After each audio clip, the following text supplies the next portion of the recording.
Hi, everyone. Good morning and welcome. This is Seek Sustainable Japan, and we are live with Brighde Reed coming to us from Canada, I believe. How's the weather in Canada today, Brighde? Hi, JJ. It's lovely to be here. Yeah, the weather in Canada it's changeable, I would say. I don't think it's as hot as in Japan. As you can see, I'm wearing a sweater. I would say it's probably about 23 degrees today gosh, and a little bit cloudy. So I'm sure you guys are just craving weather like that. You can see my summer look, a little bit of sweat as we're talking.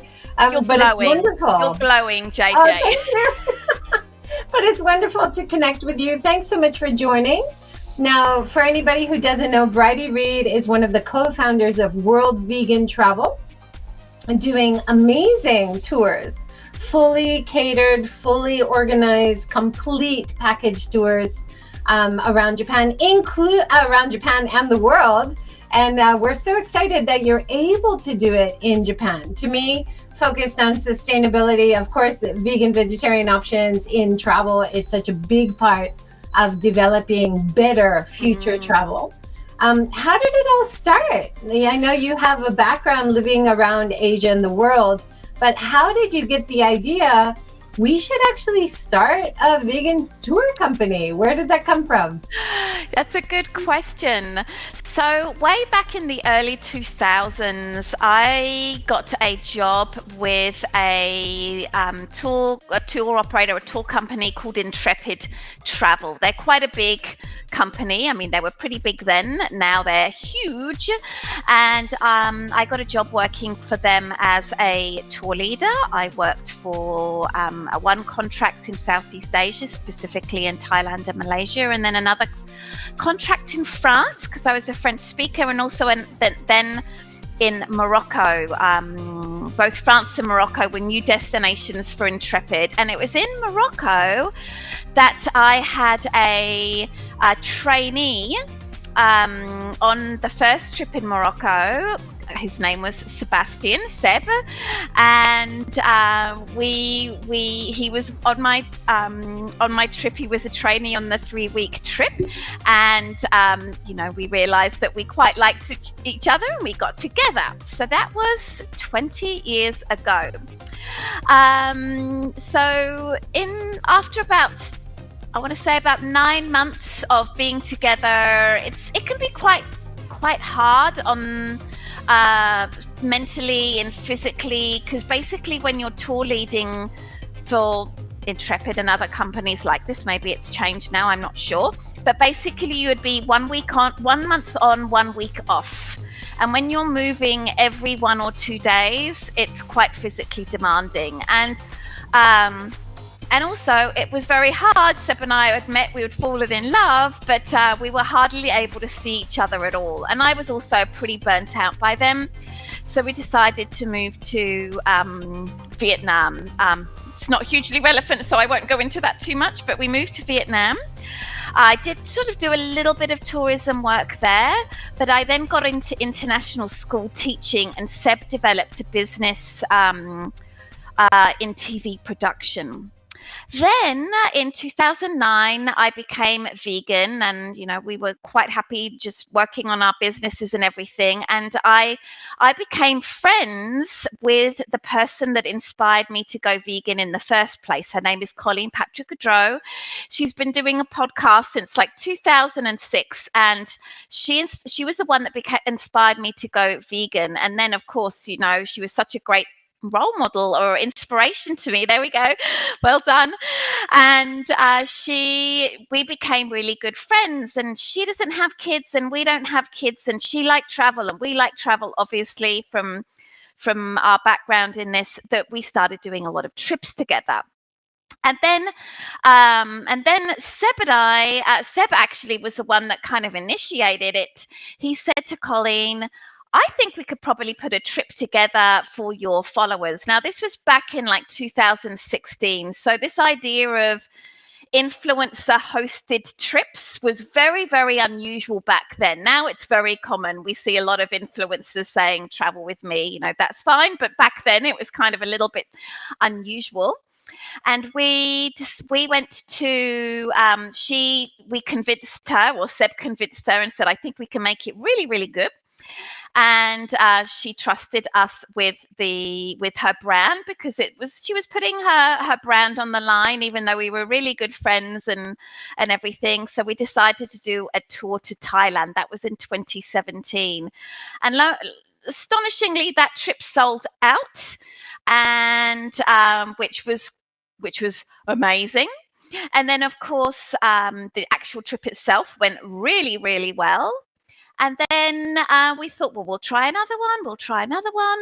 And here we are today. We're running about nine trips a year, which is pretty much at our capacity, I think, considering we run all of the trips with help and support from local partners or local guides. And we run, still to this day, we run trips hosted by Colleen Patrick Gaudreau. We host trips with some other groups as well, like the National Health Association, who specialize in whole food, plant-based, no salt, no oil, no sugar tours. And we run our own tours as well that aren't hosted by anyone. It's just us. So that was maybe more information that you wanted, but that's how we got started. Yeah, no, that's perfect. And I've shown pictures as we're talking of Colleen and on the tours, and all the feedback, of course, is really fantastic for all the trips. A fabulous week. It's just been incredible. A wonderful trip. And I love the video that you did where you talk about the 6 reasons you might be interested in doing a world vegan travel tour. Let's talk about them one by one. So, traveling with like-minded people. Look how young I look there. My goodness. And fabulous lighting. Yes. You look amazing. You still look wonderful. Yes, this was something, I mean, I guess maybe it's a surprise, but maybe it's not, I'm not sure. But, when you travel with like-minded people, obviously it's much nicer than traveling with people with whom you don't have much in common. And I think, most of the people who join a group tour, they want to make connections with people, and of course it's nice to make positive connections with people that you know, and that you feel like you don't have to try too hard about it. You just feel relaxed and at ease very easily, because you've got so much in common already. And I don't know if every vegan feels like this, but very often vegans can feel like a bit of a minority. They feel like they're a little bit judged, or they feel that others are judging them, or they feel like they have to be on their best behavior and can't relax and be themselves. And you don't have to do all the explanations, right? Exactly. We're all on the same page. You don't have to talk about why you chose to be vegan. You can just enjoy the travel. You don't have to do that every meal, right? Absolutely. And you don't have to have like the big negotiations and education of the chef. And, most of us are vegans. We don't mind so much about that most of the time. Like, it's a great opportunity for advocacy, depending on how you feel about that. But it's nice to have a bit of a holiday from that, for sure. So I guess that's why that would be a nice reason to join a vegan group tour. Yeah, absolutely. And that goes really into the second one really well. You want the joys of traveling without the hassle. So it is possible, definitely, if you do it on your own, but you're going to have to do so much research to set up all these great places to have your meals, but also the experiences. Absolutely. Stay. So with people like you who have done all the research, who have been to all the places, and you can set it up, and then it's just smooth travel, right? Absolutely. I mean, if you're doing a 2-week resort vacation in in an all-inclusive in Mexico, obviously you don't have to be on a group tour to do that. And some people get a real kick out of doing all of the research and the planning, and they absolutely love it. In which case, save some money and do it yourself. You're definitely paying the tour operators to do some of that, to do that for you. But most people, I find, and I always liken this to like feeling like you are a kid again. Because when you were a kid, most of the time stuff just happened. You just went along for the ride, and you didn't have to do anything. Someone told you to come to dinner, and someone told you to do this, and obviously we're not bossing people around or treating people like children, but it is really nice to have a break from that. And travel, no matter what, is a lot of decisions. What time have I got to get up in order to make this departure time? And I've got to ask what time breakfast is, or am I going to be able to keep my luggage at the hotel because the train doesn't leave until 5 o'clock? Or do I need to go and then figure out a left luggage place before I could get the train? It's a lot of work. It's quite tiring. So if you're able to, and you don't get a kick out of doing all of that, then it's a really great to have somebody do that for you, especially, if you're busy with business or work or life. And then, basically you can just turn up on the group meeting on day one, and you can just know, or hopefully feel confident, and that will be your experience, that you will have an absolutely wonderful time and just really low stress and no hassle. Yeah. And that I've had so many guests who come through, and a lot of them are doing all their planning, and doing all the stress of planning, but enjoying it. Like you say, some people really like to choose their own things. There was a young girl in the family I guided the other day, and she did all her research on TikTok, which apparently is the way to do it. But it was also, even for her, she was surprised how some of the things she was really looking forward to were very disappointing. Because you've got people on TikTok and maybe AI generated, and you can't really trust it completely. But for the tours like you're doing, you have been to all the places. You have talked to all the restaurant people. You have talked to all the hotel managers. They know what to expect, and so do your guests. So you have that faith of consistency for the tour, right? I think so. Yeah, we're really looking at every experience through the lens of our travelers, our demographic of travelers, for sure. So that really is helpful. And, I wouldn't say that, all TikToks of travel related stuff are terrible, but are not fun. But I can imagine that, you've got to be hyperbolic. This is amazing because it gets the views, or maybe it's just very Instagrammable or TikTokable, but it's actually not that exciting. They've just got great camera skills. I don't know, but usually travelers are very, very happy with the itineraries that we put together, and we really try hard to create the best value for each day, so that there's not a lot of dead time. We put in a little bit of free time here and there if we think people will need it, but the idea is that it's going to be enough, hopefully not too much, but enough that most people are going to be like, oh my goodness, I cannot believe we did so much in this 9 days. Yeah. And the feedback's been great. Like people saying much better than I could have done, past the expectations. It's not only what's on the itinerary, but it sounds like you're adding hidden extras, little surprises along the way, which is quite fun, right? Yes, we do try to surprise our travelers with a few little things each trip, and partly this comes down to just wanting our travelers to feel like a kid again, because I find so often when we're adults, surprises are bad. They're usually connected with something very negative, and isn't it nice to just somehow just like have a surprise and for it to be really, really lovely. So, for example, it might be an opera singer that's singing to you over lunchtime while you're having lunch at al fresco in Tuscany, for example. That's just one that springs to mind.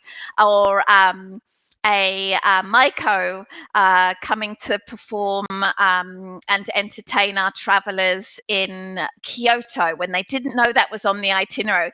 It would be a lot easier from a marketing perspective if we could put all of those things in the itinerary, because then people would know.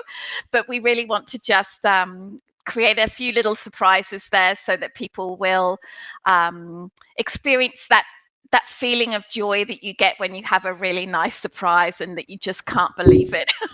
Absolutely. That's part of the joy of travel, right? Is those hidden real in real time unexpected occurrences, but also as a planner, you can kind of set up these hidden gems, little pieces of magic that they otherwise wouldn't experience, right? That's lovely. If you're researching and planning everything yourself, then surprise, surprise, you can't really have any surprises unless, of course, you're organizing for other people and they get the surprise. Yeah. That's a great way to do it. I love the idea of enjoying food while you're traveling. And of course, that's the basic difference that your tours are compared to a regular tour, where they would still have to negotiate meal by meal if they were vegan travelers, right? Yes. So, and that is often very hard work and hit and miss when you're trying to find it on your own, right? Yeah, absolutely. We work really, really hard with our hotels or our restaurants at non-vegan restaurants to try to make sure that the food is delicious, colorful and tasty, balanced. Very often when you're vegan, you can end up just getting refined carbohydrates. So of course we don't want that. So we try to create delicious food, and especially when we're going to countries where the cuisine is a huge part of the culture. So for example, Italy, Thailand, Vietnam, Japan. I mean, French cuisine is not very vegan friendly, but it is very elevated, skilled. So we try to make French versions of all of the things that you would expect made vegan, using like vegan meat products or vegan cheeses and etc. That's so important. And I imagine in Japan as well, there's wagashi or Japanese sweets, which are normally vegan, but you still have to check because there are kind of modern equivalents, which are adding dairy or even adding gluten instead of the agar, which is vegan, right? So even those traditional habits, which you used to be able to say, no, it's all vegan. It's kind of like, oh no, you got to check. So you need that local guide or the insider who's going to check all the information.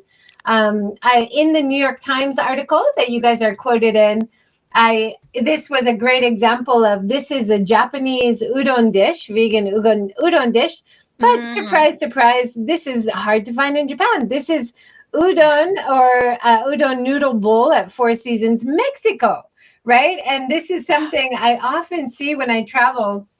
London is very vegan friendly, right? Germany, Berlin, so many places. And that's often where I can more easily eat vegan Japanese food. And it is changing, getting a little bit easier. But when we see these great recipes abroad, which are naturally vegan because there's the demand, hopefully we can see the potential for it in Japan too, right? I agree. I just came back from a trip to the UK, and I was blown away in the UK with just how vegan friendly non-vegan restaurants were. And and everyone, like, as soon as you sat down, people were asking if you had any allergies or reactions, or if any special dietary restrictions. So they had marked vegan menus. The wait staff were very, very well versed in all of that. So, it really stopped a lot of that awkward conversation where you're trying to navigate the menu. And, definitely I would say, like, that's been our experience in Japan and also South Korea. If you go to a non-vegan restaurants in either of those places, there don't seem to be a lot of vegan options on the menu at all. You really have to seek out vegetarian and vegan places to get anything exciting, sadly. Yeah, right. And it is, of course, getting better because of your tours. You're creating the demand. You're changing that kind of like consumer activism, right? So as a consumer creating demand, you're changing what's on offer. The hosts are thinking about it more carefully. In our area, doing the vegan vegetarian consulting, but also the map.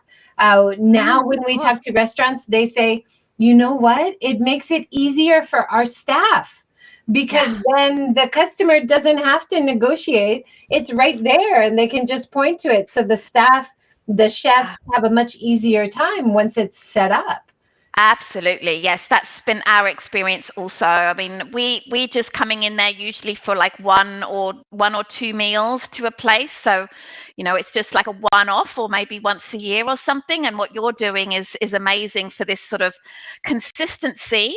But yeah, it is interesting because, we sort of nudge/force the hotels and restaurants to try something new. I mean, we don't spring it on them. We let them know, look, you're going to be expected to produce 3 interesting vegan breakfasts over the course of our 3 days in Kyoto, for example.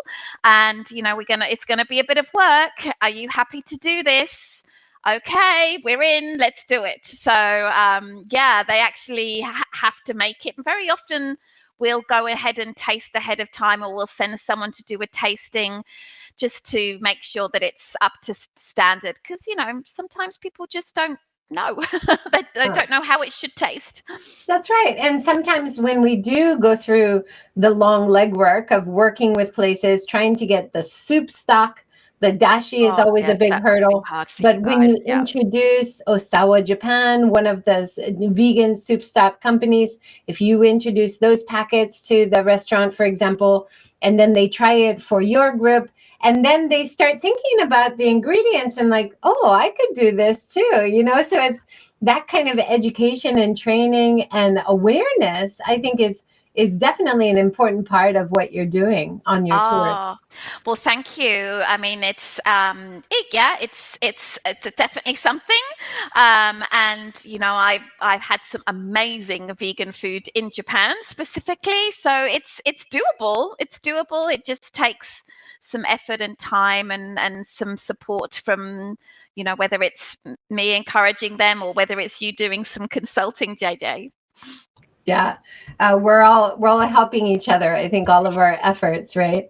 Another big reason for people to join your tours is the vegan-friendly activities. So you often take people to animal shelters, or you see the elephants, but not ride the elephants. Can you talk a little bit about that part? Sure thing. So very often included on itineraries on non-vegan trips, there could be an activity that wouldn't align with vegan values, whether it be elephant riding or going to visit a leather store in Morocco or the tanneries in Morocco. I've tried to think of some others, but there are a lot that can involve animals that most people wouldn't sort of bat an eyelid at doing. But of course, as vegans, we don't want to support that. And so we try to, we don't try, we do.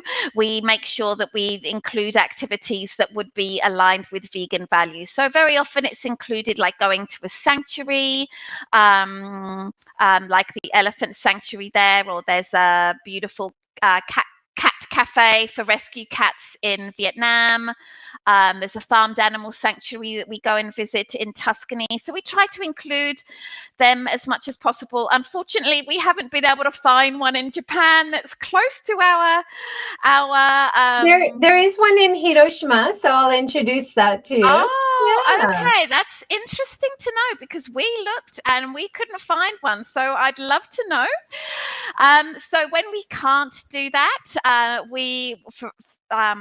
for example, so far in Japan, we like to invite a few activists to dinner, a couple of one evening on our trip, so our travelers could get like a little bit of an insight into the vegan movement in Japan or wherever it is, so that they can kind of learn about what are the issues, what are the challenges, because very often vegans are very curious about what is going on. A lot of us do some sort of activism. It could be just a little bit or it could be a lot. So it's just really nice to be able to bring those parts, bring that community of Japan in this case to our travelers and get to know each other. And interesting, it could be very surprising. For example, we had that's right, we were in Rwanda and we were visiting Akagera National Park, and Akagera National Park has a lot of rhinos and some other animals there, and of course we know that rhinos are very susceptible to being killed for their horn, and as a result, there has to be a very big surveillance operation. And many vegans would not love this, but it was just a fact of what it was. They had a lot of dogs there as part of the surveillance team. They had helicopters, but they also had teams of handlers with dogs that would take people around. And one of our travelers, she saw a need. She didn't really love the beds that these dogs were on. She happened to know a lot about dogs, so she fundraised and she managed to get these really fantastic beds, and all the way she bought them in Cape Town, and then she got them shipped over to Central Africa, and now these dogs have really very good beds, because I didn't realize this. Maybe I should have done, but it's not good for dogs to be sleeping directly on concrete at all. They should be on like a proper bed. So, sometimes our travelers will go away and be like, okay, I'm really passionate about what I've been introduced to. And as a result, I'm going to do some fundraising or do something to support this organization. I had muted myself. Just 1 minute. Sorry about that. That sounds so interesting and so important. And one of the people I've interviewed in the series, she runs an exotic animal shelter in Japan. And during COVID, or she found that in the beginning of COVID, a lot of these exotic pet cafes were going under because everybody was staying at home. So what happens to all the animals? She found out that a lot of the animals were being destroyed. And so she opened up her home and then started collecting and saying, I will take any exotic animals. And she's created this big shelter full of amazing creatures who have been brought to Japan for entertainment and then discarded. And she just has the biggest, kindest heart, and she wants to help take care of them. And it's just a beautiful story. That's amazing. That's something I've always wondered about in the the animal cafes that are prevalent in Japan and other places. What happens when those animals get sick? Do they get good quality veterinary care? That can be very expensive. I don't know, but it's always a little suspicion that I have when I see them. Oh dear. So this is her website, Animo. I'm going to have to write that down. That's so cool. And even if you maybe just get her to come and talk when you're around the Tokyo area at one of your meals, and she could talk about the work that she's doing. And I know part of your tours is, of course, funding these organizations which are helping animals, which are working on conservation. So that's an added benefit of doing one of your tours. You are also actively supporting these great organizations, right? Yes. We always include a big chunky donation to any of the places that we go to. Sometimes our travelers like to donate a little bit more, but they don't need to. But yes, we always include a good donation for these organizations. And that's something that we also try to do with our trips as well, is they're all inclusive trips. So the idea is that our travelers shouldn't have to think about money and think about tips and having the right notes to pay something. All of that's included so that you just don't have to worry about that at all. Yeah, that's fantastic. Now, we were talking about unexpected kind of problems you might have as a vegan vegetarian traveler. One of the things I do the Japan Travel Awards, and one of the hotels, which is very inclusive and won like a wonderful award for how inclusive they are. They included vegan vegetarian travelers as part of their inclusion motivation, right? And in their menu, they were so specific about using certain dyes for the different colorings of the food, and how they're careful not to use ones even from insects or animals, of course. And I had never even thought about this from such a deep level, and I was so impressed with how much research they had done. For your trips, are you also doing that serious level of research for all the meals? That's a great question. Yes, we would definitely be wanting to avoid things like carmine or the insect, that red colouring cochineal, as it's sometimes called. We would definitely be wanting to avoid that. We want to make sure that the food and the drinks are vegan. We do kind of draw a bit of a line with like the filtration of like wines and beers and things like that, given that for listeners, they might not know, but some alcohols use egg whites or isinglass. Yes, that's the made out of one that fish threw bladders. me when I found out that Asahi beer in Japan is still using this. It's like fish scale kind of traditional kind of filter and for their beer. And so if you search vegan beers Japan, you can find the vegan ones. But that really threw me. Like, even using something like that, these are things you just don't know, right? Usually. No, that's right. And I will say that for these kinds of sort of very grey areas, and often you won't know whether, because it's not labeled. This is an interesting thing. It's not labeled, so it can be very hard to know whether it's officially vegan or not. I mean, if we were going to get really, really pernickety about it, we wouldn't even drink water, because water from our tap, because water uses bone char in the purification process, I believe. So I guess what our approach is, our food is vegan.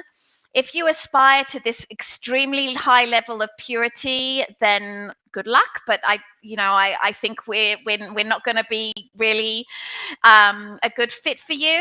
Do you find that most of your travelers are probably just happy if it doesn't have meat or fish or dairy? Yes, and it's healthy and it's tasty and it's satisfying? I imagine for most of your guests, that would be more than enough, right? Exactly. I mean, we always try to find the vegan options when there are those available. For example, we go to Botswana and we stay in these amazing camps, and they happen to have a sommelier there who buys all of the wines, and he actually goes and asks the questions about whether they're vegan wines or not. But if somebody chooses to have a glass of wine over dinner in, I don't know, in the countryside in France, then that probably hasn't been checked. But overall, like, everything is I think will align with most vegans' values. Yeah, for sure. And above and beyond what you can normally find on your own, I think. Yes.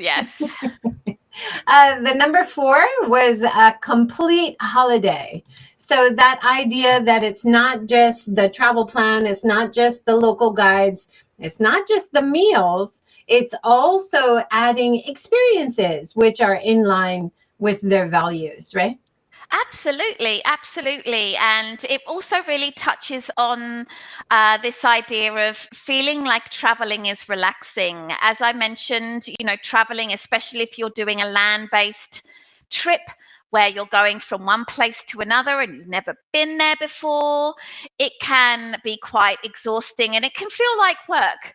So hopefully what Seb and I can do, and the guides and our partners, etc., we actually make it feel like a holiday, almost as sort of relaxing as those 2 weeks in a resort in Cabo, hopefully.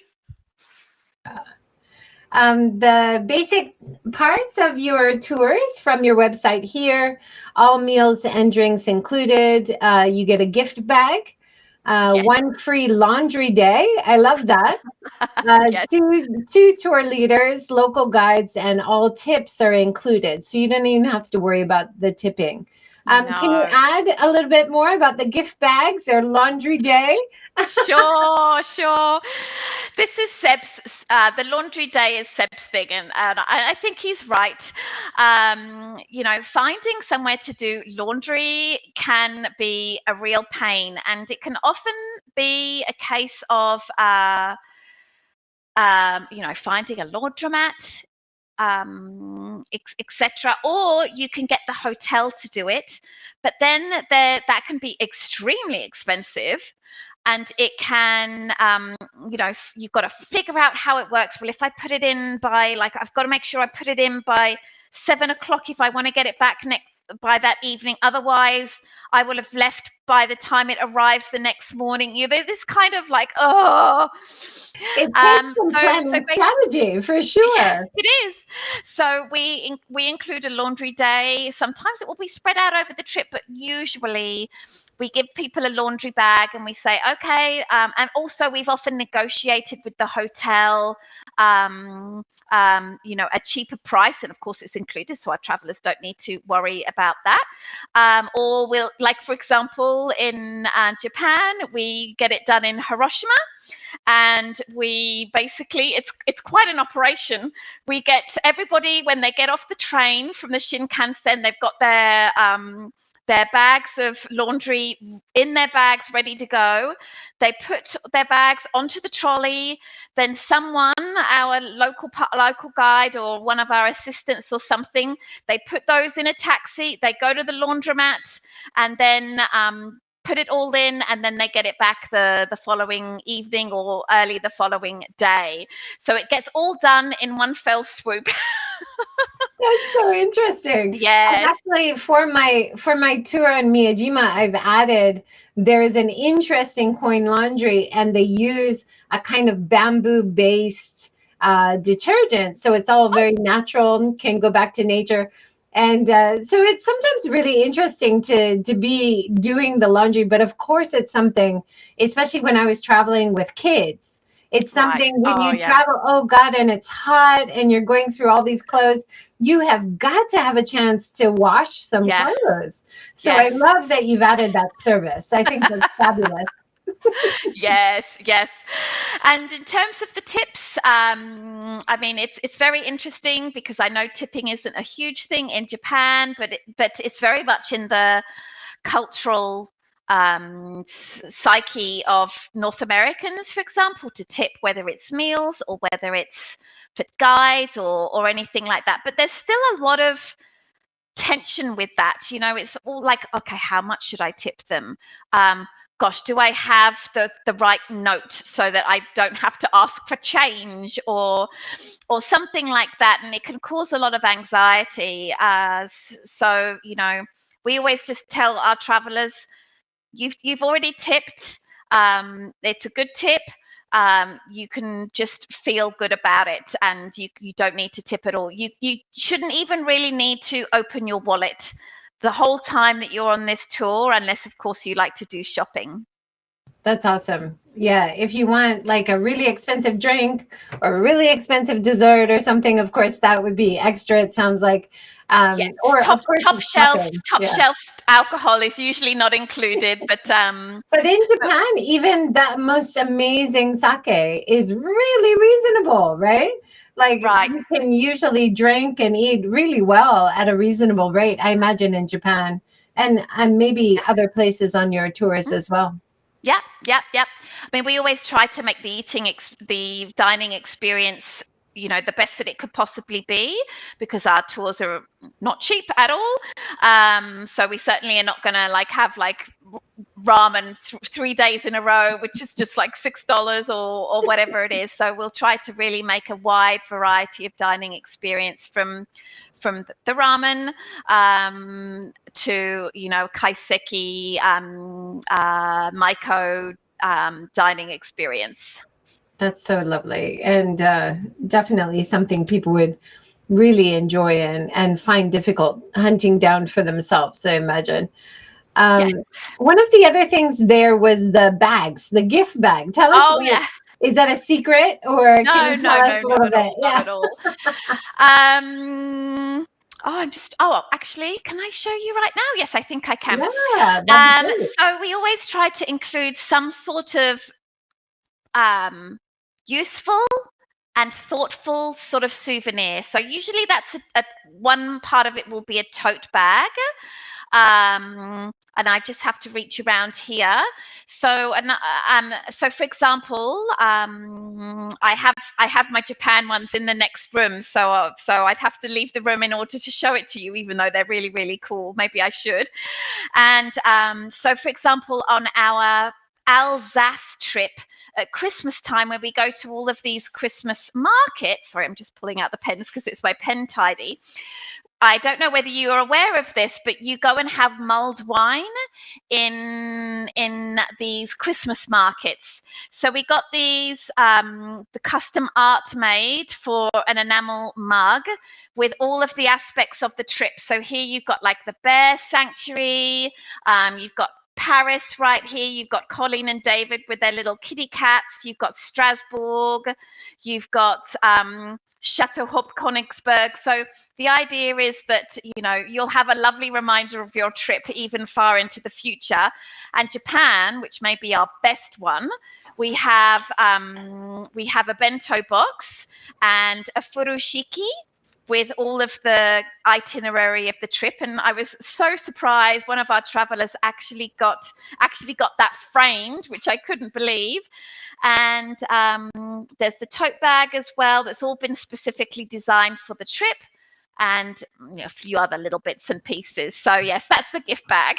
Oh, that's gorgeous. And so unique and personalized just for the memories of the tour, which sounds like a Yes. great idea. Yes, yes. So when we go to Botswana, for example, we have a coffee travel mug, a Contigo travel mug, because you're getting up so early in the morning and like piling into jeeps and everyone's tired, and then they can have like a nice coffee on the road with their insulated mug, again with that lovely art on it. And then once again, there's that continuity with luxury travel and more sustainable travel.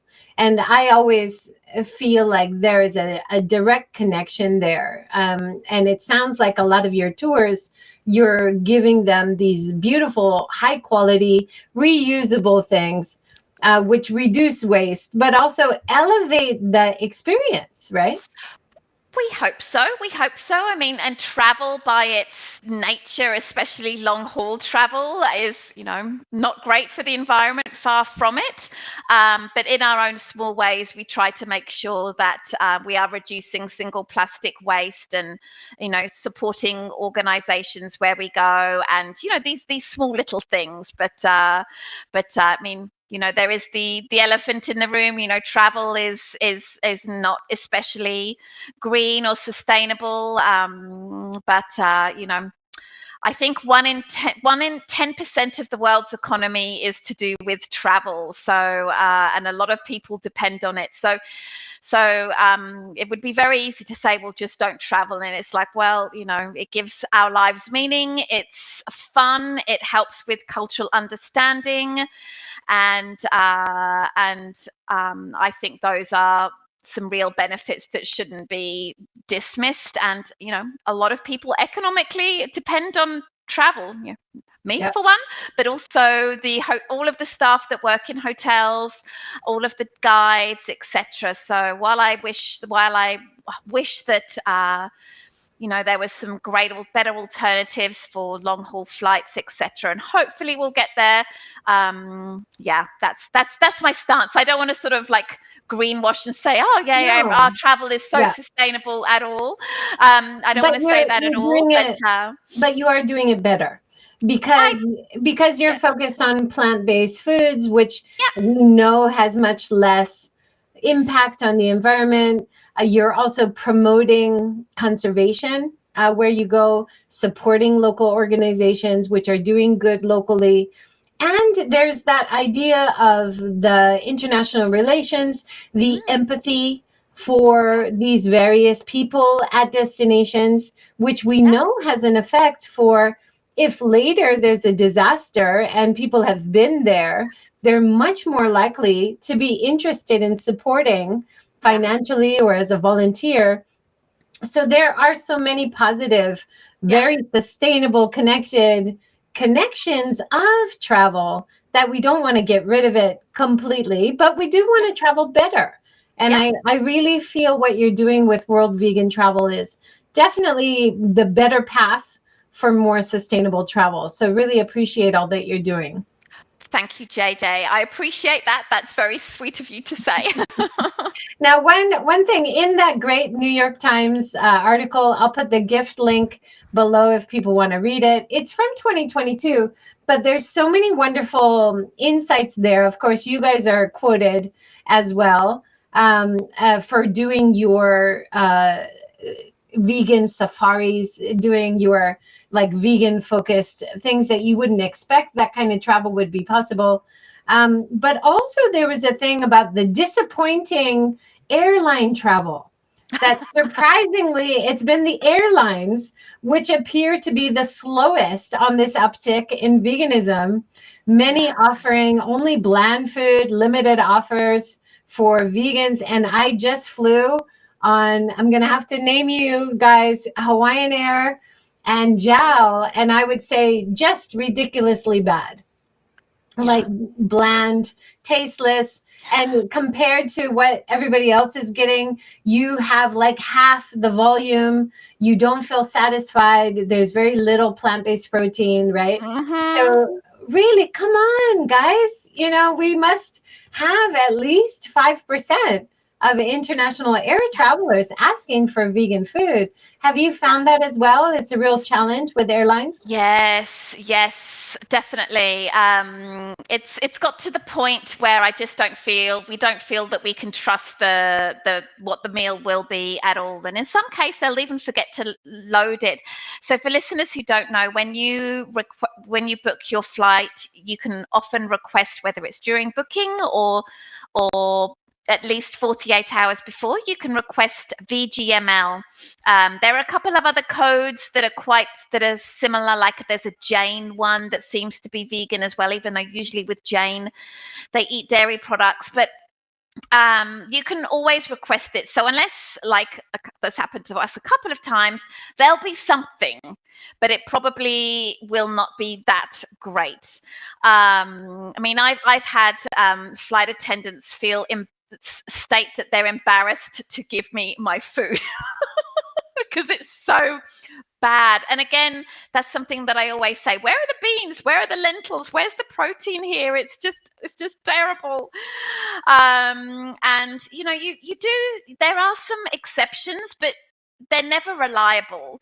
There'll be like Emirates, for example, they'll do this big like marketing campaign, and they're going to do all of these amazing new like Impossible burgers on Air New Zealand if you're traveling business class. But there's usually some exceptions to the rule, like it's only if you're traveling out of Auckland, and it's just dizzying. So to keep up with it, and it would just be lovely if they did good quality food. But If when you're a I new do, vegan, you've probably found this too, but sometimes when I fly with European airlines, like KLM seems especially good.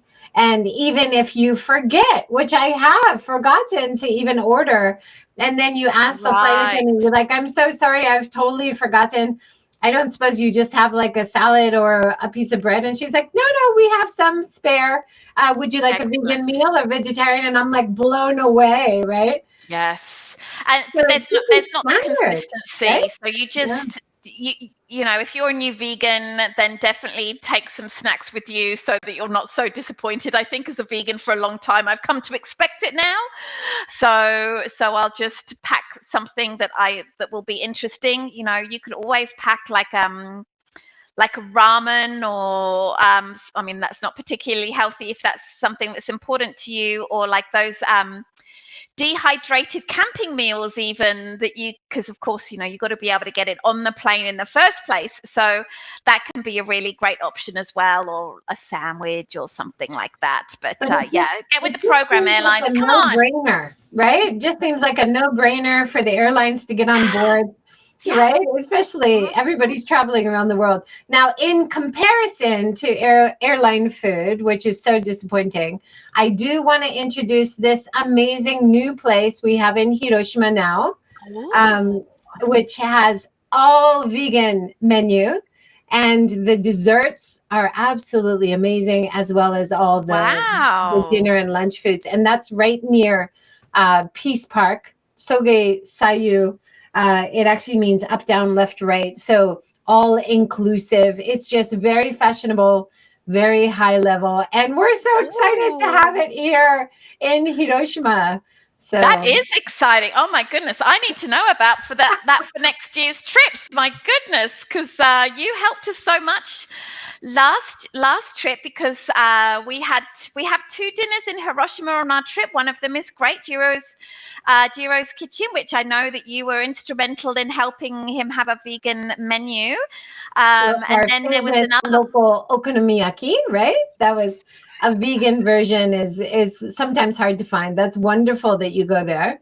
Yes, and then we had gone to another place in 2024, but unfortunately they didn't want to take groups for 2025, and you advised us of an alternative, and it was so much fun. So I'm much fun. so glad her Chinese food, it's all vegan vegetarian and she Yeah, has so much variety. yeah. It's such a great resource in Hiroshima now. It's fantastic. It's fantastic. And I'm very curious about that place and the fact that it's just opened. Oh my goodness. Yes. And this is an issue, right? That I saw on your website about that some of the places you eat are not going to be entirely vegan. They're going to be, have meat and fish as well as have vegan offerings. Do you find that your travelers, are they put off by that, or they're accepting of that? Yeah, I mean, we couldn't eat at all vegan or vegetarian restaurants because, frankly, there are not that many available, not that many around, depending on where you go.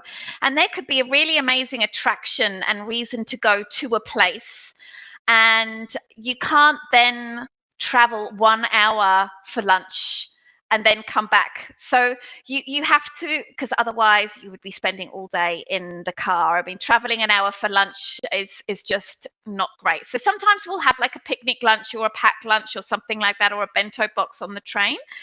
But we always do try to, when we're eating in non-vegan places, we'll try to, just for our travelers' comfort, we'll just try to maybe book a private room in the restaurant, or we'll try to be in a certain area of the restaurant so that then they're less likely to smell whatever it is, or to have the wait staff walking past with all of the other meals. So it's obviously, we can't eliminate it completely, but our travelers don't seem to mind as long as the food is good, and that it's vegan. Yeah, I'm sure there's a lot of logistical things which are really tricky. That's a really good point, right? You don't want to be walking around one area and then have to travel an hour just to eat somewhere.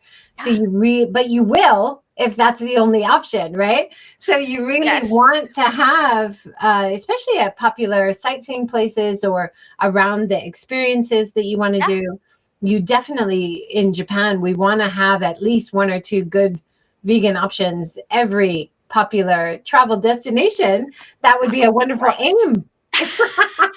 We'll get there. We'll get there, JJ. We'll get there. That's good. That's very optimistic. So we have about just about 6 minutes left. Where do you envision the future for world vegan travel? I love this part of New York Times where you're talking about let's move beyond just French fries and green salads. Like we want to be the vegan travel option for all-inclusive luxury tours. Is that kind of what you see as your future Yeah, vision? I think so. I mean, I said that a very long time ago, so I think it's still true. I mean, it's very interesting because there are so many amazing places in the world, and it would be lovely if we could run vegan tours to all of those places. But obviously, it's not very sustainable or doable, especially as Seb and I run all of the trips. You know, maybe we might consider expanding and getting other people to run our tours for us. But for now, we quite like doing it this way. I think we couldn't do more than like 11 or 12 trips a year. That would be, I think we would burn out many more than that. So I guess we're at that because now we're doing 9 and we're selling out all of our trips way in advance, which is, you know, a lovely problem to have. So I guess a conversation we're going to have, hopefully we get to have, I should say, at some point in the next couple of years. And it's like, okay, what do we want to do? Do we want to scale with all of the benefits and challenges that could bring, or are we quite happy as we are and just want to really focus on those 10 or 12 trips a year and run them and do them really, really well? Obviously, when we run the trips, we can control things. But I guess that's where we are in our business and what we see the next few years as being. That's lovely. And I'm sure you get repeat visitors, right? Repeat guests. So that would be the incentive to keep creating new tours, right? Absolutely, absolutely. We have one of our travelers today. What was she on? Our French countryside trip. She had just done her 7th trip with us. So she's keeping us on our toes. We've got to make sure that we are providing new experiences for hers. Otherwise, she might decide to go somewhere else. That's so good. Well, we're so excited that you choose Japan as one of your vegan world travel destinations. And so proud that you choose Hiroshima. So we're very happy and pleased that you're coming through. I think you're having a very positive effect on the restaurants. Who knows? We may not have gotten this stylish new vegan place if it wasn't for you also helping with the groundwork as well as the work that we're doing with Get Hiroshima. So if we played even the teeniest part, then that would make me really happy. I'd like to finish with some of your mission statement or your company values, talking about integrity, teamwork, and caring. Your mission to give vegan and vegan curious travelers inspiration, information, and luxury travel, as well as a chance to make wonderful lifetime friends, to make great connections with other travelers who are like-minded, and make great connections around the world with like-minded travelers and hosts and guides and destinations. I think that's wonderful. Thank you. Yep, that's a big part of what we do. Thank you so much. That's fantastic. Well, thank you so much for joining. It was Thank you, wonderful JJ. What a generous conversation. host you are. I really enjoyed this, and thank you so much for giving me this opportunity to chat on your wonderful talk show. Oh, it's a pleasure. And likewise, thank you for having me on your podcast. So if anybody Oh, wants to listen to great podcasts about travel, which are focused on plant-based travel, definitely give World Vegan Travel Podcast a listen as well.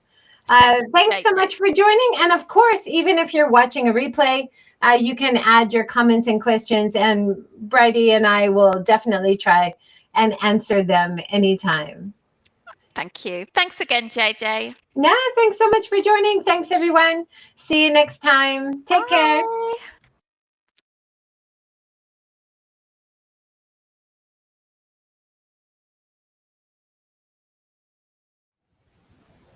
Hi, everyone, and welcome. This is Seek Sustainable Japan.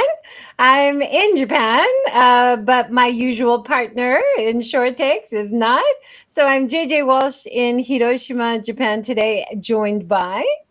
Hi, I'm Tove Kinoka. Usually I'm in Yokohama, Japan, but today I'm coming to you from rural Suffolk in the southeast of England. How's the weather? You said it's a bit cooler than Lovely. Japan. It's really lovely. It's maybe sort of low 20s at the moment, not humid. So I'm really appreciating the break from the heat actually in Japan. Yeah. I know it's very hot there at the moment. I grew up in Hawaii, and people always ask me, oh, is the winter really hard in Japan? And I just came back from Hawaii last week, and that's the place to go to cool off. It's a lot cooler in Hawaii than Japan, right? So I'll start with some survive the summer tips. So in the back of my scarf, I always reuse these ice packets, you know, and then if you're out and about, it's a great tactic to have this nice cool pack at the back of your neck. And I've been for tours, I don't do many summer tours, it's so hot. But when I do summer tours, I'm reusing a lot of these packs that you get, you know, when you get cakes in Japan, give you the packs inside if you little ice packs. 10 minutes to go home or something. But you can reuse them over and over again. And I take them in a cool bag for my guests. And then I encourage them to have a towel or a tenugui. Tenugui is such a nice thing in Japan. You can use it for everything. And they're so cute, right? So they're just basically like cotton material. And you can put these cold little ice packets inside and keep it at the back of your neck or wrap it around your wrist. Yes. I remember years ago watching, was it Steel Magnolias? And Julia Roberts was talking about they were filming it in summer, but it was supposed to be winter. And she was putting ice packs on her wrist. Right, because it's a pulse point, right? Right. And so that's such a good advice to keep it on a pulse point. Back of your neck just makes you feel better too, right? And another tip, a lot of visitors to Japan, they always say, why do the toilets not have any paper towels? And I think my theory is that before COVID, we were trying to reduce waste. So we got rid of the paper towels. We added the air dryers. But then COVID happened. We got rid of the air dryers. So now, don't you find, Tove, in Japan, most people just carry around one of these little towels and you dry your own hands after. And so I always encourage guests to buy one of these cute little towels. These are from Muji. Muji's a great shop where you can also, Muji, refill your water bottles, right? Yes, no, it's brilliant. And those little towels, it's funny because after many years of living in Japan, that's become such an ingrained habit that when I'm traveling around Europe here and, anywhere outside Japan, I've always got, my stash of little towels. I always have one in my bag. And the looks I get when I go to a public toilet and then I'm, washing my hands and then I bring out my own little towel, people kind of look and you think, see them thinking, oh, what is she doing? But actually, that's a good idea. And they're looking around for somewhere to dry their hands on, and there's nowhere, or somebody's using it already. So it's such a simple but such a good idea, and it's not creating waste or using electricity. So one thing that I do find still in the restrooms is no soap. Yes. Why Yeah. public restroom, no soap? That's gross. So I haven't figured out an easy way to carry around a little soap. But if anybody has any advice about that, I'd love to hear it. Because that's something, if I'm with guests as well, you want to be able to offer them soap. Of course, I know the nicer restrooms on the route, and they definitely have soap. But these are things, little things, but it makes a difference, especially they do have colds because we're going in and out of hot and cold all the time, right? Yeah. No, that's a good point. Hello. Hey, great to see you, Natasha. Wonderful to see you. So nice you can join us live. And we're just starting out with some tips for hot weather, but Tove is enjoying some cooler weather for a little while. Yeah. Yes, very much enjoying the respite. So, yeah. That's great. Let's talk about yesterday or 2 days ago. I had a great conversation with Brighde Reed, who is the co-founder of World Vegan Travel. And she had some great insights on doing these wonderful tours, even safari tours in Africa. And it's because it's an all vegan kind of luxury level tour. One of the big points of appeal for people is you just don't have to do all the hard work of research yourself before you go on these tours. Everything's organized. You're going to get great food. All the catering that you usually have to negotiate every meal as you're traveling. And they do come to Japan. They've got a great tour, which also comes to Hiroshima. So it was wonderful talking to her and getting her insights. And then, of course, a lot of travel around the world, like even safaris, usually it seems exploitative of animals. But as a vegan tour, they always try to do like conservation, advocacy, and responsibility as part of their tour. So they often donate money as well as visit like shelters for stray animals, or instead of riding elephants, they will go to the elephant conservation area. That's so much better. Yeah. So I really feel, and she was interviewed also for the New York Times as part of the responsible travel. So when we're talking about sustainable travel, definitely these kind of planners who are creating this wonderful package, which is all inclusive of more ethical experiences, as well as more sustainable eating as sustainable travel. It's just really exciting to hear a lot of these insights. Yeah. That's really encouraging to hear, I think, because it's always difficult, if you go on a tour or something like that, or any kind of package where, the assumption is that you'll just sort of eat whatever's there. And if you're going as a vegetarian or vegan, that's not easy sometimes, particularly in certain countries where there's not so much of a sort of a culture of that kind of eating style. That, it's really encouraging to hear that, more is happening on that. Yeah. And even like yesterday's group, they were a family from Washington State. They weren't vegetarians, but they don't eat pork.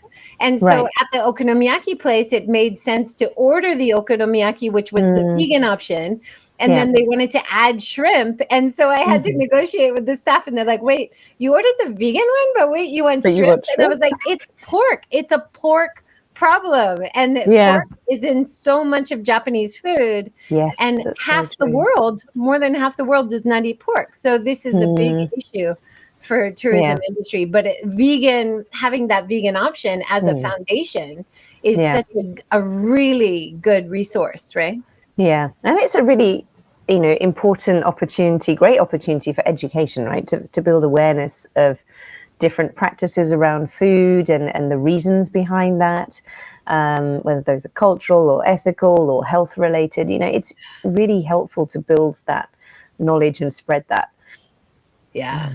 I'm jealous of where you're in like one of the most vegan friendly countries of the world right now. Have you been enjoying some local food? I've been sort of at my sister's place since I arrived. I don't think we've had a meal out yet. I only got here a couple of days ago. I'm dying to try that place in London that has vegan fish and chips. So someday I will find that. I saw it on a TV show. I hope it's still open. We have to send me links. I'll be in London in week after next. So. Oh, okay. I'll try to find the link and add it for you. Great. Now you were at the fabric event. Tell us about that. So Fabric is sort of communications and sustainability focused sort of branding and market research agency in Japan. I think you've interviewed James Hollow, the founder, before on your longer program.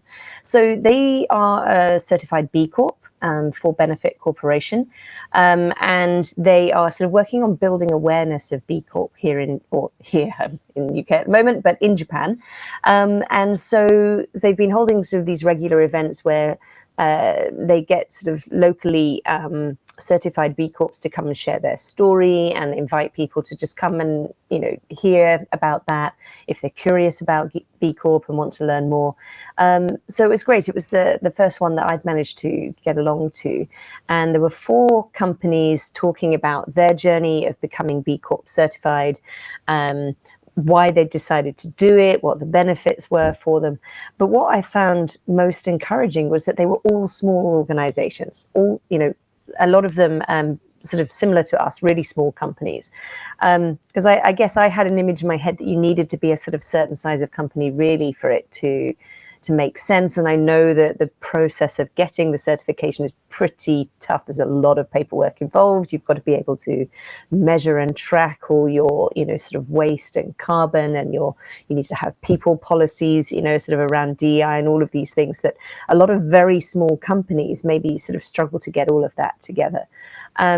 So it was really interesting to hear about the 4 small companies talking there about the fact that actually they'd managed to do this. And to get B Corp certification, you have to get a minimum of 80 points out of the total, I think 200 and something.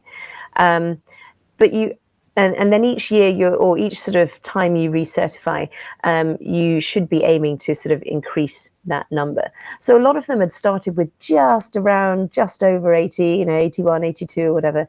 But that's enough to get them started on that journey. And then they can continually look for improvements in the way they're doing their business and how they're operating internally as an organization as well. A lot of them talked about the fact that, it's a differentiator in the market to show that they're a responsible business. So customers or clients like that, and they're able to tell that story. But also internally, a lot of them said it was the first time, as a small organization, they'd really thought about the internal environment, because so much focus when you've got a very small team is all about trying to make the business function. You don't maybe have a lot of bandwidth or sort of experience even in actually, what is our working culture like when there's only a very small team? And, do we have sort of solid policies around inclusion and making sure that we're being fair and we have, sort of a good quality of working environment. So for a lot of them, it was the first time they'd really looked inside at what they were doing and that internal environment, and they came out, people inside the company got really engaged with that, really enjoyed it, and it was an opportunity to really sort of build stronger as a team around the purpose and the values of their organization. So really, really positive and encouraging stories. So if you're in the Tokyo area, look out for those events from Fabric, because they do them fairly regularly, and a lot of learnings. That's so good. And there's so much activity that Fabric is doing as a business, Yes, which is really on the kind of the edge of what is possible in Tokyo. So I did a series of short videos with James. He was so gracious to just stand there and do explanation videos with me.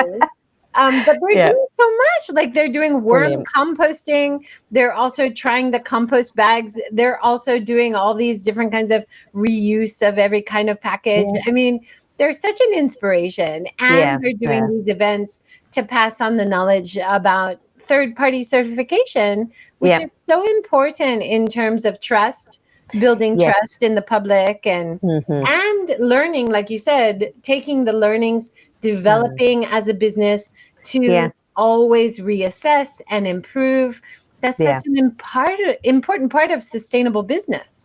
Very much so. And I love the fact, with the B Corp certification, it's not that you get it once and then you're done. You have to keep sort of, getting it re-verified to keep it valid.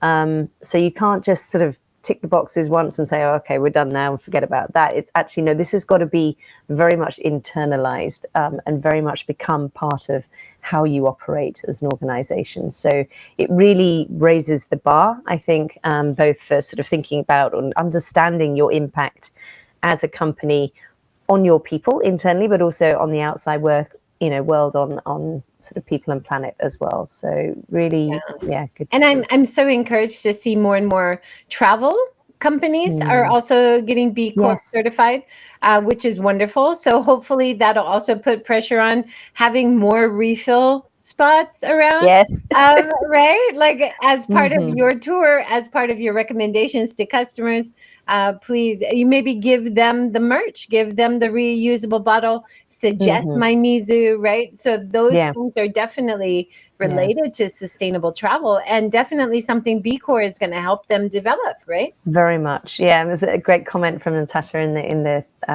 chat right now. The almond milk that she drinks is certified B Corp. So you can look out for this. Like you said, it's around trust, right? You can understand that this organization has, a certain level of integrity and is conscious of their impact and trying to continually improve that.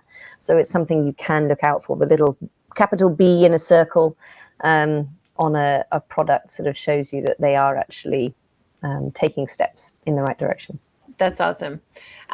Speaking of sustainability, as we often are, tomorrow I'm talking with Josh Tickell, who is a filmmaker. He made the documentary films Common Ground and a previous film, Kiss the Ground, I believe. So it's all about regenerative agriculture, using like regenerative no-till practices to keep the long root system. It's more captures more carbon, but it also hand in hand with how we incorporate grazing animals, that kind of thing. So I'm really excited to talk to him, because this is one of the topics that when I was doing my master's in sustainable tourism, the whole idea about soil and how rich and diverse soil is, but how adding pesticides is killing it. And if the soil dies, we die. Like, we are soil. And that whole idea that even water, the water we're drinking is the same water from the dinosaurs. Yes. Like, there is no new water. There is it's no all new just going around in a circle. And it just blew my mind, and so I'm so grateful for filmmakers like him who are helping spread the message more widely. So really looking forward to talking to him tomorrow. If anyone's free, please join us. We'll be talking live as well. Fantastic. Now let's talk about oceans. You were connected with the SEGO event on the summary. Tell us about that. So SEGO, as you know, Alana Bonzi's organization based in Fujisawa. Excuse me. Oh, that's the fabric event, that one still, I think. Sorry.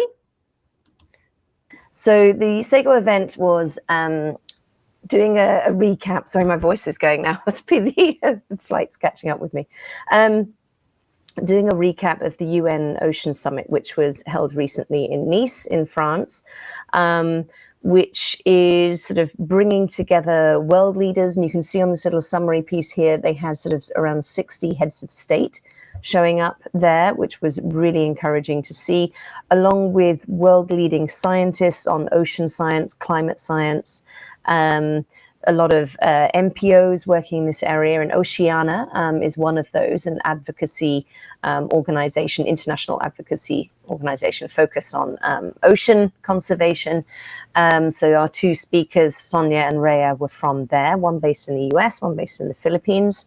They were at the summit, so they were sort of talking about their takeaways from that, what it was actually like on the ground, what were the wins, and what were maybe the things where it didn't sort of reach expectations. So it was encouraging, they were saying, to see the atmosphere was really positive. They had, all of these people from all over the world coming together from lots of different sectors. And she said both of them said there was a really sort of positive atmosphere, and the scientists felt they were actually being heard, which I think at a lot of these big events, it's sort of all the noise is around perhaps the politicians, the scientists sort of don't always get sort of listened to as much as they should do. This time the science was very much sort of up front and center, properly listened to. So it was encouraging to see that. There was good progress on things like the High Seas Treaty, which is looking at, so the High Seas are all the areas that are not under the jurisdiction of a specific country, right? Sort of all that sort of, the much of the ocean in the world is not sort of under the control of a particular country, which means crazy. It's like I interviewed Ian Urbina, who wrote The Outlaw Ocean. It's all about that, right? How there's no jurisdiction. Human rights problems, pollution problems, overfishing problems, and who's policing it? Like, whose rights are they? It's everybody's, but then there's nobody's at the same time, right? Exactly. So, I mean, the idea of the High Seas Treaty is that countries come together, they agree that, how are we going to manage this together? How do we collaborate to make sure that, the people's rights, the ocean itself has been not overexploited? Well, it has been, but how do we work to restore the ocean health? Because it's in the interest of everyone, right? There's one ocean, it's all interconnected, and this affects us all. So it was encouraging to see that there have been a significant number of countries sign up to that. They need, I think, 10 or 11 more now to get to the level where it will then move into ratification. And then we can hopefully get some solid policies and policing and action, most importantly, on that. So that was encouraging to see. They were also talking about the deep sea mining, which links to another thing I'll talk about in a minute, and how, just the horrendous impact of that I think people, until very recently, there's been very little talk about deep sea mining and really the terrible impact of that, bottom trawling as well. So all of these things that happen under the surface of the sea that, for many years we haven't really paid much attention to, but now we're beginning to really understand the impact this is having. Yeah. There's a lot of that idea that the ocean is too big to fail. Right. But it's not. There failing. Are dead zones. We know it's, and it's, once again, the ocean is not healthy. We're not healthy. We got no future. It captures so much carbon. It produces so much oxygen. It creates a lot of our rainfall, right? That circular system. There's so much we don't understand about the deep sea. It's kind of like, it makes me think when they were just getting rid of all the marshlands. They were getting rid of all the mangroves. They were just planting. These are empty areas. We want to use them. We want to put them to good use, right? And then you realize, no, wait, they have really important use for and it's like killing off a whole species of animals. Same. Why not? Get rid of them, dear, that was bad to do. It's like mining the bottom of the ocean. We don't see it as anything valuable, but we know now more and more it is.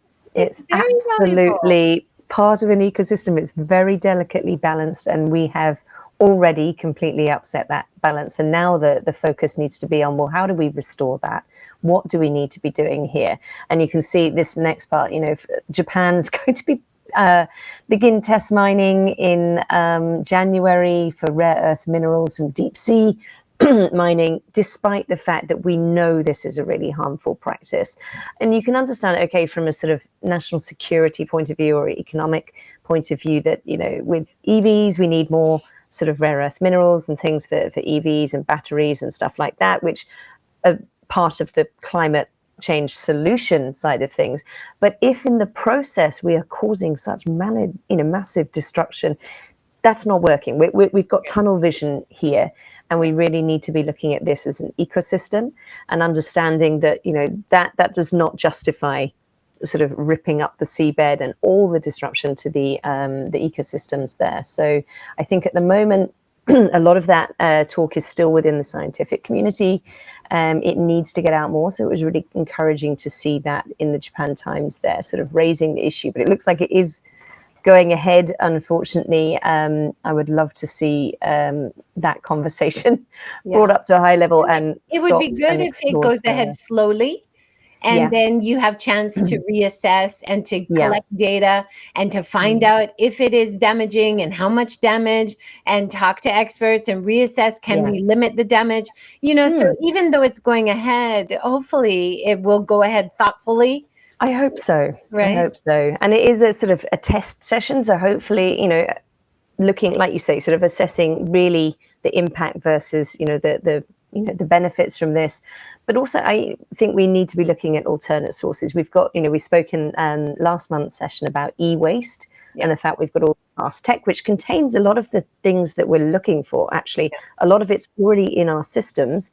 If we can, you know, sort of set up the infrastructure and the mindset for people to realize that if we can recapture a lot of what's already in circulation and move to that circular model. And then that also goes to management and design, which you know, and I know from visiting the zero waste town of Kamikatsu, and how if you can get the designers to create a design which can be taken apart and parts, you know, that are different materials taken apart so they can be reused and actually recycled. That's massive. So if we already have all these rare minerals in products, if we start designing them so they can be reused again, or you know, like let's talk about what we already have and reuse, and that would save money and save the environment.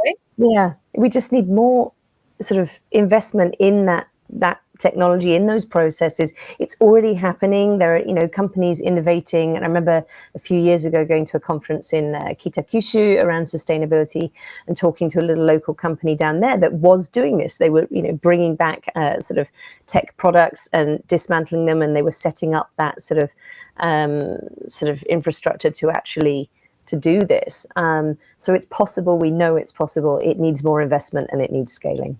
Absolutely. And I definitely understand the drive for rare minerals, because we do need them for all the clean tech and all the everything that we need. It's such an important part. Exactly. But it's not clean tech if it comes from a disruptive source. China is like basically controls all the rare minerals. And so that's also a safety issue for a lot of countries trying to develop their own, but have to rely on a resource which is sometimes unreliable or unethical, right? So lots of big questions there, but definitely something we want to keep talking about. Yes, very much so. Now, one thing that, of course, just happened in Japan was we had a big election. And two kind of notable things. It's Japan First. The Sanseito Party emerged as a powerful force in the upper house. They won 14 seats.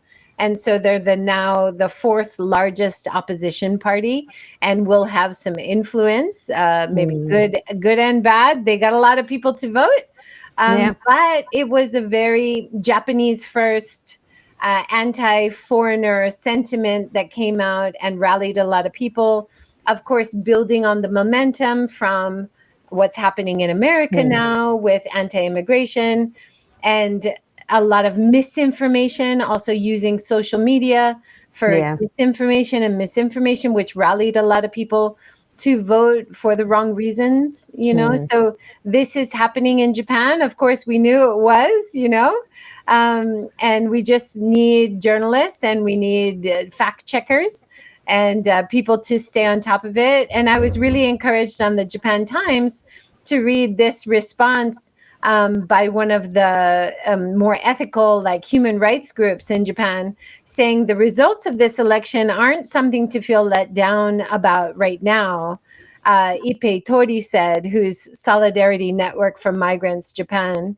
And he said, if they bring up these issues about foreign nationals in parliament, in government, that gives us an opportunity to fact check and talk about it with them, and to point out what's not true, and to hopefully move forward with a more honest, transparent dialogue. So that was a really positive, very good response.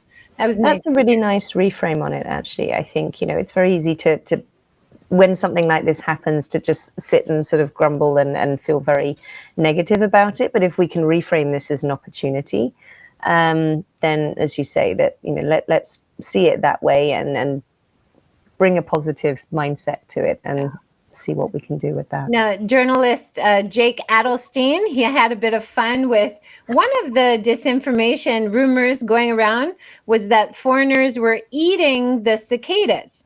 What? And so he called it Cicada Gate. And he said another more dangerous rumor was saying that foreigners are taking up 33% of the welfare, when in actuality, it's under 3% of the welfare. Wow. And studies have shown that a lot of foreign residents are actually paying more in and less out because a lot of people end up moving away when they retire or they live in Japan forever. So it is really helping tax-paying, working people. We're now at 3% foreign population living and working in Japan. So it's still a very small number, but definitely something we should be talking about and talking honestly about, and very how we have a diverse, inclusive Japan, right? Works for everyone. Well, it benefits everyone. So, in the long term, I think. For sure. But the misinformation, disinformation, it can really drum up a lot of bad feelings. So on the positive side of the election, Japan has elected a record number of women to the upper house. So for the first time, 42 female candidates were elected to the upper house. So that is good news. That is definitely progress. Yes, good. Now you had one more story about plogging. Tell us about plogging. Right. So plogging, if you haven't heard of it, is sort of going out jogging while picking up rubbish, trash that you find along the way. I think it started in Sweden, but I had a wonderful conversation just before I left Japan last Friday with Ramakrishna Ganesh from Bangalore, who has started up plogging there. Well, a few years back, started up sort of a plogging movement there, Plog Run. You can see his website in the links. And it sort of started off as after an event, they sort of realized the event was creating lots of rubbish and went, okay, well, this is not good. We need to do something around that. Started clearing it up, found out about the plogging movement in Europe, went, okay, so we could do that here in India. And he just took it to a massive scale. So he's already got, well, their organization has already had one Guinness World Record for picking up the most, I think, in one session. Huge amounts collected. You can see the details on their website. They had Prime Minister Modi come out and support one of their events. So he's taken it all across India, and they're really having an impact and building awareness. He was saying that's really his mission, to build awareness of, the amount of sort of rubbish we're creating and the negative impact on the environment and on people as well. And through doing that and through sort of getting people engaged in communities, and he's had huge success doing it in India.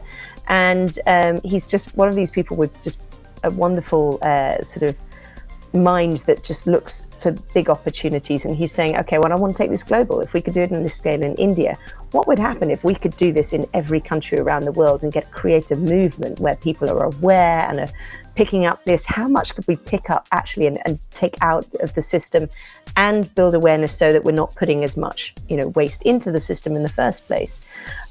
So he's looking for global partners on this. So connected him with, of course, my Mizu and some of the other organizations in Japan. And Tiffany, brilliant.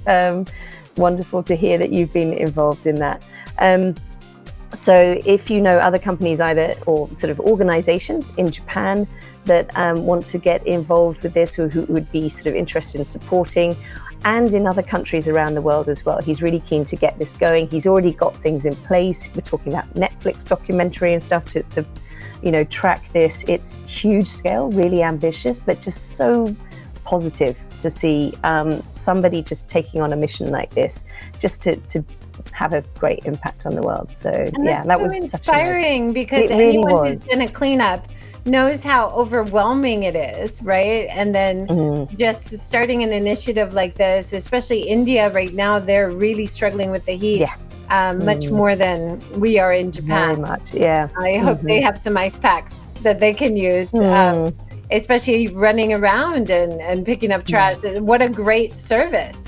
But really, take care of yourself if you're out there doing that in the heat. Yeah, right? very much so, yeah. Well, we'll end it there, Tove. We've gone a little bit over, but always a wonderful conversation. Thank you, everybody, for joining. It was wonderful to have some live comments today. And of course, if you're watching a replay, you can add your comments and questions below. Tove and I will make sure to respond. Thank you so much for joining, everyone. Brilliant. Thank you. Thanks, Tove. Have a great time in England.